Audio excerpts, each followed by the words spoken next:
আমার YouTube channel ৯৯৯ subscriber. আমি অপেক্ষা করছি কখন ১,০০০ হবে।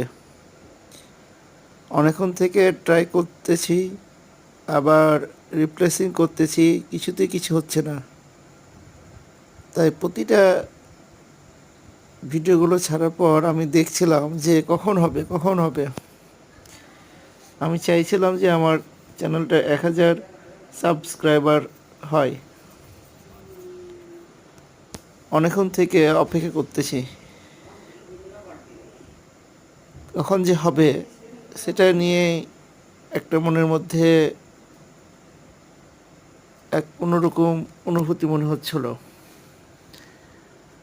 বারবার রিপ্লেসিং করছিলাম যে যেন রিপ্লেস করার পর যেন ১,০০০ পূরণ হয়। তো হবে ইনশাল্লাহ।